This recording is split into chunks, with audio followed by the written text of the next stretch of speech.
Hi everyone. I think everything Boniface has said is what I went through. Of course, everyone experiences what happens to us differently.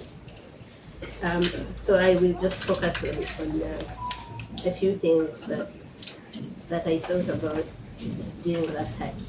So the first time they put us in that car, the car is very dark.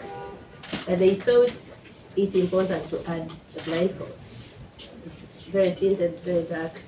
Where they were putting me to sit, that's in the middle chair. The one guns they had to first remove so that I sit. So I am seated in the middle of two people. The one woman in that skirt and another man. Boniface is behind, also in the middle of two people, and there's another two people in front. So 6 people. So they blindfolded me, and I felt like I was suffocating. It was as if they have covered my nose, my mouth, and I couldn't breathe. I'd never been blindfolded my whole life. What's funny is that I thought that they would come. I knew that they would come. I just didn't know it would come in Tanzania. I have lived looking over my shoulders in Uganda, where I have made so many powerful enemies because of my work. So it was strange that the day I had dreaded, that I had known would come someday, was coming in Tanzania, where I hadn't done absolutely anything, not even go on the street to protest, which is also right, but at least they would have that excuse. They picked me from the hotel I was in. The hotel, which was shocking, was very happy to give them everything, access to our rooms. Like it looked normal to them. The lawyers we went with, and it was good that we knew what was happening in Tanzania. It was good to appreciate, because I have never seen where lawyers cannot say anything. We left that police station. So we'd been detained at immigration office for about 4 hours. We were at a police station for another 1 hour. They dismissed the lawyers, and the lawyers came to tell me, they have told us, you are being detained overnight. We will find you here in the morning. And I'm asking them a question, on what charge? Because after 5 hours, we don't know what charge. When I was being questioned, questions moved from Bonnie's gadgets, and I said, I don't have them. You came to my room, on the property of Bonnie's, you saw it, you checked it. From Bonnie's gadgets to what are you doing in Tanzania? Okay, when did it become a crime to go to Tanzania? But I came here legally. My passport was stamped. There's no notice anywhere that has said Tanzania is not allowing nationals into its country.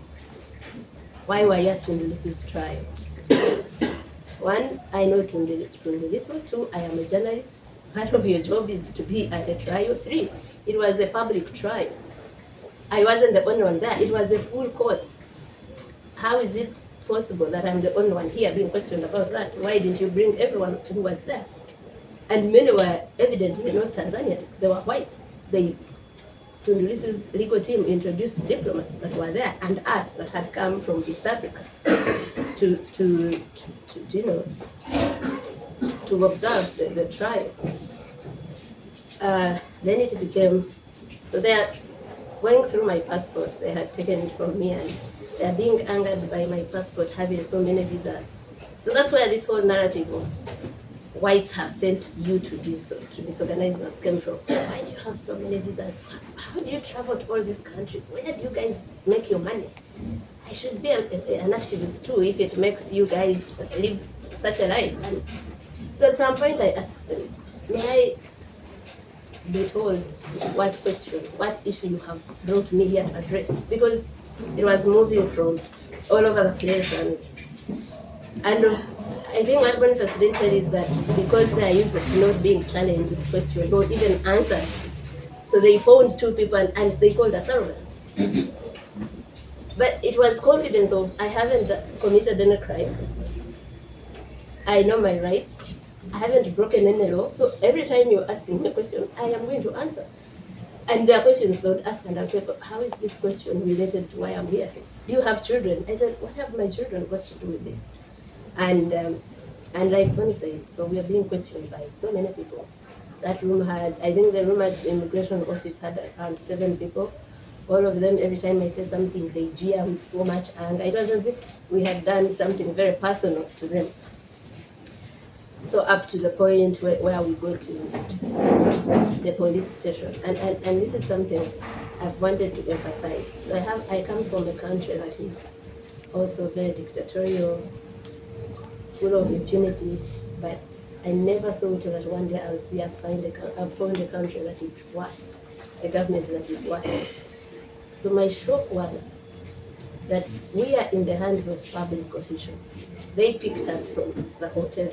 They told our colleagues, because the elder general, when we asked the guy, I remember the first name being George, what's the issue? Why are you taking them? And they said, just for them to help us with some investigations, answer some questions. So the feeling was that let's not be accused of blocking any form of investigations. We have gone to answer the questions they have, however ridiculous, however disagreeable they are. But so these people know that the world, many people already know we are in their hands. We are taken to a police station. We're in the hands of a police officer. I am sure, like in any other East African country, even in Tanzania, the mandate of police officers, the core one is to protect citizens and their property. So we are in the hands of people that are supposed to protect citizens. But this person, that guy that was we later to learned his name to be Faustin Mafere, called thugs to pick us from a police station, from his custody, without a care of, I am untouchable. Not just here in Tanzania, but everywhere. So in Uganda, they kidnap people. They torture people also. It's not a secret. But at least they kidnap you from the street so that no one knows who exactly is responsible for this. And many times they would lie, no, we don't know where he is or where she is. Here, the public officials were not afraid at all of being the ones to call thugs, to send us to thugs to do what they do. And for me, that's a level of impunity that I cannot fathom, that we are at that stage where people, of course, when I was still shocked, I saw members of parliament also saying Martha Karua should have been raped or sent back home on oxygen, and they were open in parliament. If that doesn't scare East Africans, that we are at that barbaric level, and for them, sexual violence is a go-to thing, like it's the first thing they think of. So anyway, so when we were talking, what they did to Boniface is exactly what they did to me. They get me out of the car. After they took Boniface, they had increased the volume of the gospel music they were playing. At first, I didn't know why, but I had Boniface screaming, and I knew they were trying to block that, me from hearing that. So they violently took me out of that vehicle, and they also ordered me to strip naked. Now, I was afraid. Many people think I don't get afraid. I mean, I know people who say it seems fear is not in Agatha's DNA, but I was afraid. I first got afraid when they blindfolded us. I think I had a moment of like almost a panic attack, because always my fear was being tortured. I always thought, I wish the day they get me, I have like poison and I swallow it so that I don't go through so much pain, so much humiliation. So I was afraid when they picked us up, and then I told myself, there's nothing you can do. There's no way out. There's no one saving you. You are blindfolded. You are like that sort of suffocation where there's no way out. So I found myself having this calm of accepting, whatever happens will happen. You have to prepare yourself for it. Now, when they say take off your clothes, I realized I hadn't prepared myself for that. So of course I hesitated. I'm so afraid. It had already been clear these are not people who have come to talk to you for a conversation where you can even beg or whatever. No, they had come with one instruction: inflict as much pain as you can. So before I say anything, there's one. I remember the first blow was on my back because I didn't undress immediately. And after that blow, they started taking off the clothes themselves, as forcefully, as violently as you imagine, because they're taking off and even about to fall down, because I had a jumper that is very tight in the neck, so by the time they get it out and everything, they take everything off. So there are layers of vulnerability. That is like the topmost. You're already in the hands of criminals. Yeah. You're already blindfolded. Now you've been stripped naked. You don't know what's happening. You don't know what's in front of you in your, complete nakedness and all. So yeah, they tie me up. They first handcuffed me, but before handcuffing me, they put my jumper that I was wearing, to put the handcuffs on top.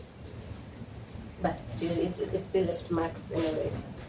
Yeah, so they tie my legs, my arms to my legs, and they also, put like something wood, like a stick in between, and then they carry me upside down like that. And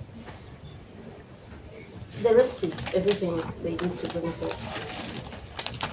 They are inserting something in you, and it's so bad, like so deep. You want to beg them to actually rip you in the right place, because you are thinking it can't be as painful as this. Of course, that's in the moment of that pain. But after that, you thank God that now you're not dealing with HIV, other diseases, So they didn't use their sexual organs. That was, and I hate to say, a relief with all that happened, but it could have been worse. I didn't see a way out of that. I didn't think we'd get out of that alive. It brings me to what I have wanted to tell the citizens of East Africa. We are alive because of it. And it's important that we've now understood that as East African citizens, we are on our own. We are on our own, and we were saved by you ordinary people. No guns, no office, no money, no nothing. The noise everyone made. They had thought it would be like those Tanzanians that they kidnap and torture and kill, and it goes quietly. No one knows them. So I think when he's talking about his government letting him down, at least they pretended and put out a statement. Mine didn't. Because for our governments, it was good riddance. Someone else is getting rid of our headaches. Why would they care about that? But the people of East Africa who have now understood that we only have each other. We have no governments. We have no police that has constitutionally mandated that protects their citizens. And you guys showed up so big that our tormentors, when they took me from Dar to another place, if you check the distance from Dar to Mutukula, the border with Uganda, is about 1,480 kilometers. So I was driven that distance. This is someone who had flown into Dar with my own ticket. I had a return ticket, I showed it to them. So I think the distance being long and whatever, is one of the tormentors who became friendly. And the day, I think this was Wednesday morning, after I'd spent half the night in a different detention center, which looked exactly like where they tortured us from. When you saw the facilities, like the toilet where they would take off the blindfold, the toilet was the same, the bucket that is in there, so it was also another government detention center. And I started refusing to eat. By this time, they were giving us painkillers to heal our injuries. Like when I said we couldn't walk for 3 days, I couldn't step down. The feet were so swollen. Has your skin ever become so tight that you think if you stepped on something, it would prick it or it would burst? That's how under my feet were, and we couldn't walk. So they kept giving me painkillers. They almost overdosed on them because I later saw the paper that had the painkillers. It was saying 1 times 2, but I think they gave it to me. There's a time they gave it me 4 times a day. So now I realize they are interested in us going out in a better shape. So I refuse to eat, so that now it's urgent for them to let me go. So this guy comes to plead with me to eat and says, no, these people didn't know they had arrested. You're very popular. Everyone is looking for you, and shows me some of the protests that were happening. I think he opened either Facebook and I saw Hussein and Hanifa at the Tanzanian embassy with our photos and placards. And that's what overwhelmed me. I think, because when we're going through, and the things are so many to tell you, there's just no time. So when we are being driven from that detention center in Ja, so at first I think they're taking us back to the police station because that's what they told our lawyers. Then the drive becomes so long. Then I think maybe they're taking us to the airport, then it still becomes so long. People who were picked at around 9 a.m., nightfall came and they're still driving. And the car is being driven so fast. I cannot describe to you the psychological torture. You're blindfolded, you're still with this healer. So I think the psychological torture of those days of driving for me was worse than the physical torture I endured earlier. Because I kept thinking they are going to throw us in the park to be eaten by animals. Or sometimes I would hear as if the ocean is roaring near us, and I would think they would throw me in the ocean. And you are thinking that, you would be one of those people whose families never know whether you are dead or alive, whether you would return or not. And I went through that for the whole day and night.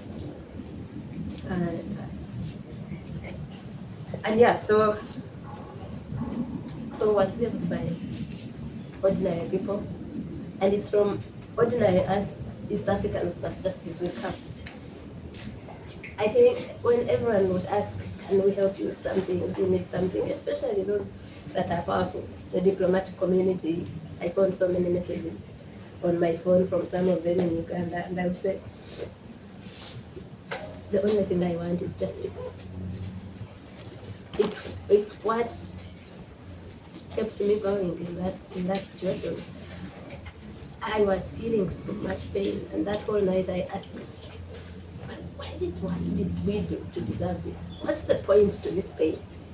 And I came to a consolation that maybe the point to this pain is that other Tanzanians, the Tanzanians have told you that are picked up and tortured and killed and no one knows them.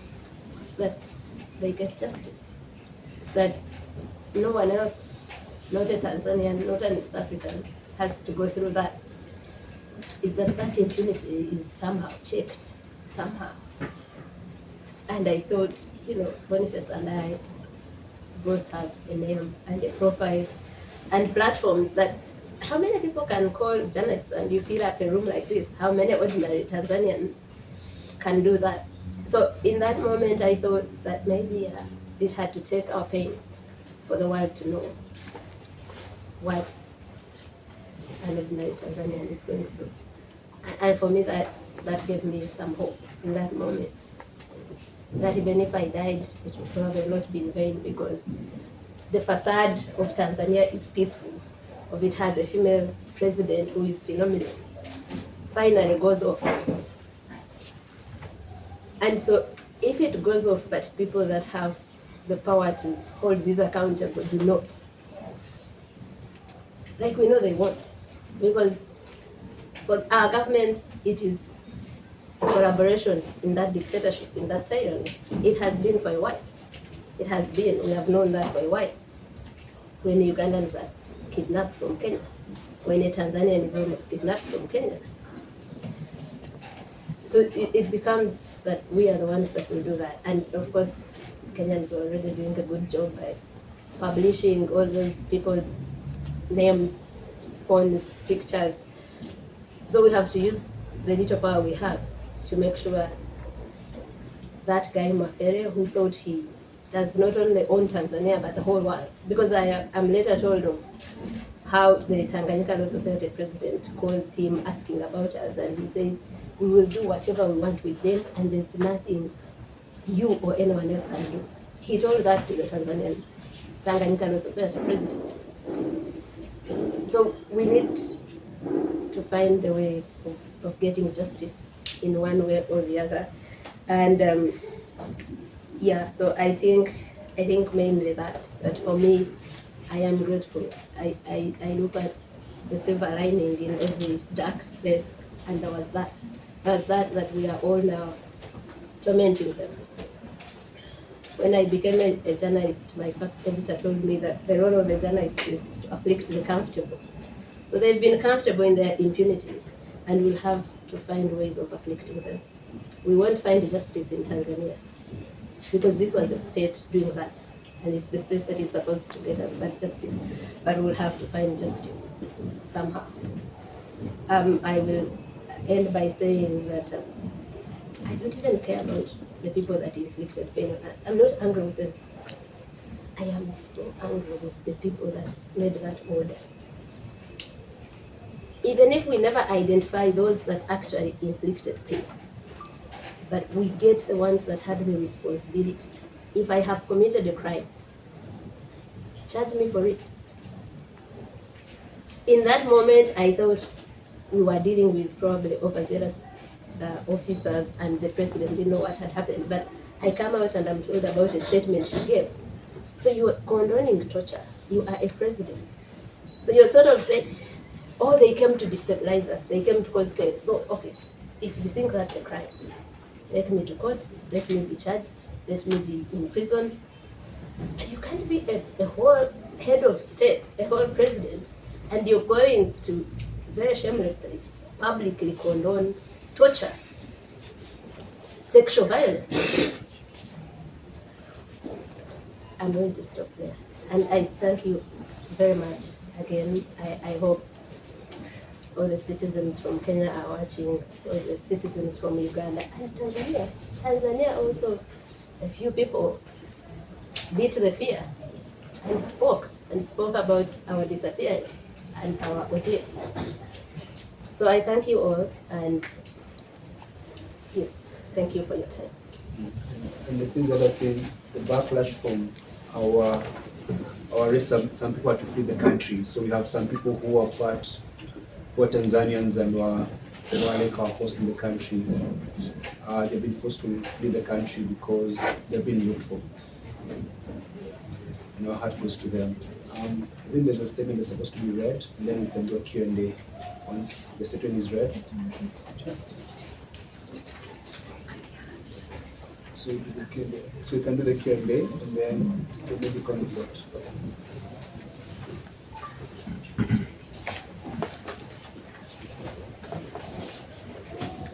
So we can open up for anyone, any questions.